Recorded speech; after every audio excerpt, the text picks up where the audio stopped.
50 lang po. Ang pambira. Mahal. 50 lang po. Kasama na yung pagkakit namin.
sobra. Kaya huwag po tayong matakot, patuloy po tayong manampalataya sa Diyos, patuloy tayong maniwala sa Diyos. Ano man ang sitwasyon natin sa buhay, no, may kaguluhan man sa pamilya, sa mag-asawa, normal yan. Normal yan, pero kagandahan lang doon, alam natin na ang Diyos natin ay hindi kailanman binibigo tayo. Amen. Alam natin na ang Diyos natin pagtatagumpayan tayo hanggang sa dulo ng buhay natin. Hindi lamang, meron pa tayong langit. This is only at the parang paglalito ko.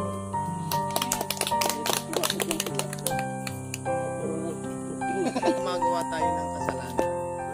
Diba? Sa tingin mo, natatakot kayo. Nakakatakot. Bakit? Eh, nakakakita sa atin eh. Nakakala ka. Yari ka. Ako, Hindi mo konsensya mo. utos. Bakit may ang ginagawa? Eh, diba? Kung wala tayong konsensya sa ating sarili kasi wala naman nakakakita. Kasi kung ano yung ginagawa natin na hindi walang nakakakita pero ang Diyos na nakakaalam.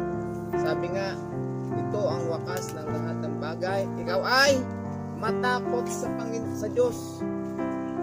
Kahit ang pagling bagay, kuhayag man, ulihin, ay ipagsusulit natin yan sa harapan ng hukuman ng Diyos. Kaya ngayon pa man, napakagandang bagay. Kaya nag-aaral tayo ng ganitong fellowship. Nag-aaral tayo sa fellowship na to ng mga salita, ng mga katotohanan. Bakit? Kasi inalipin tayo ng hindi katotohanan. Ano yung hindi katotohanan? Yun yung salita ng Satanas na pinapadaan sa mga tao. Hindi rin sila na nag-stand doon sa truth ng Panginoon. Eh sabi nga, paano ka makakalaya doon sa mali mong sitwasyon ng buhay mo na ginagalawan? At parang ang sabi mo sa buhay, ang hirap ng buhay.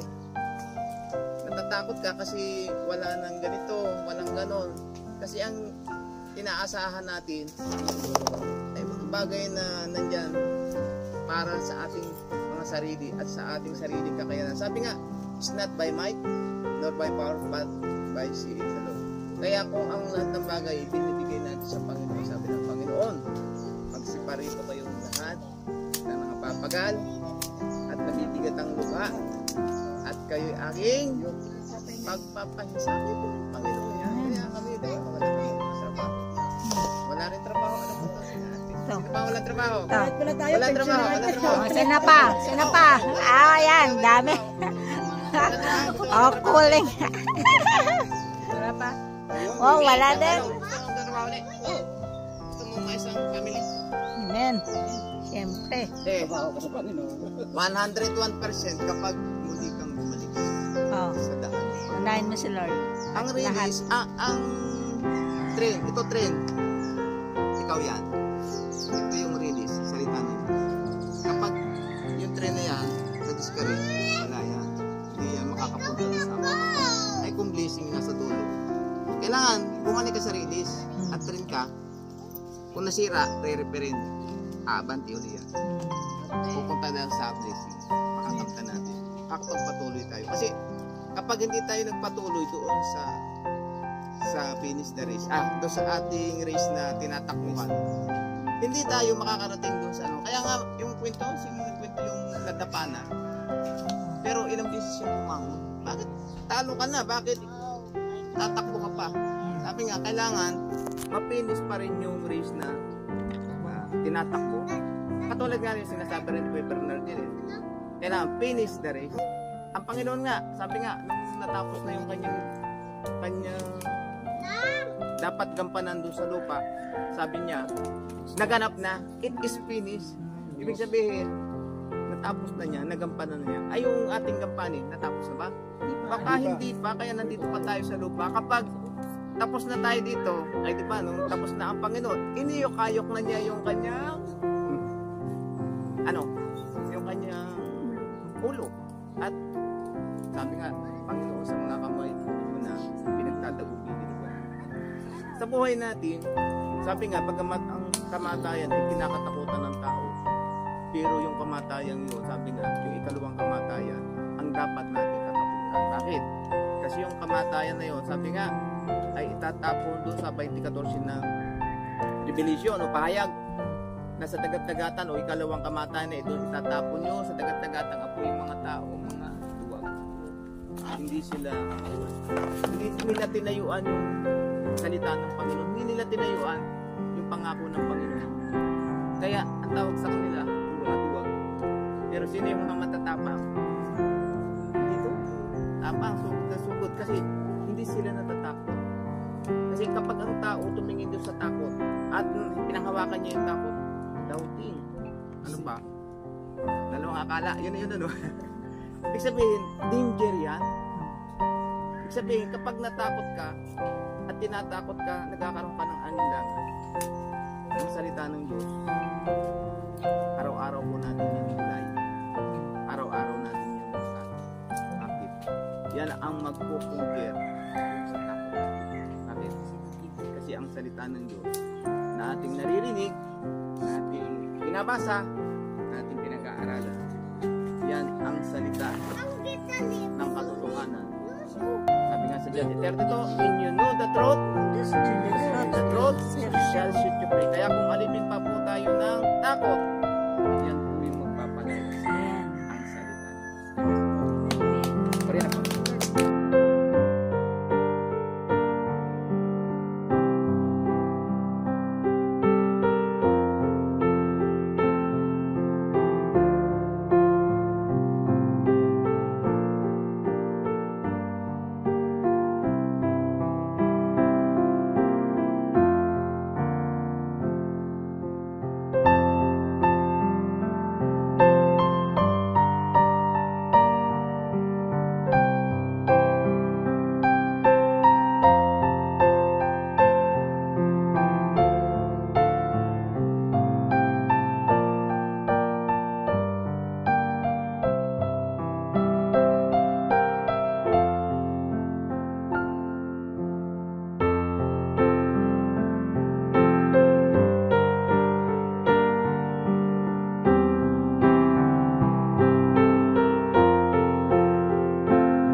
Yan. Wait lang. Galing. Yung mga...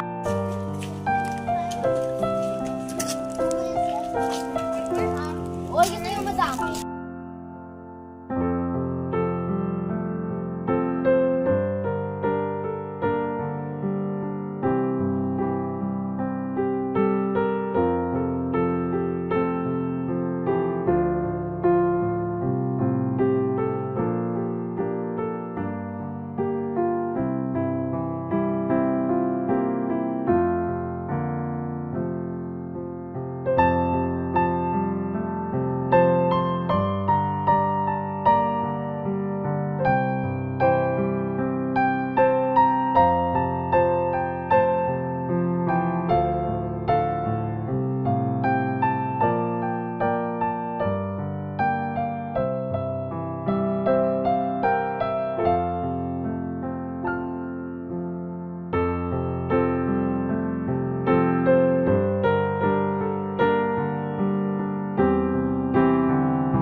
Kita lang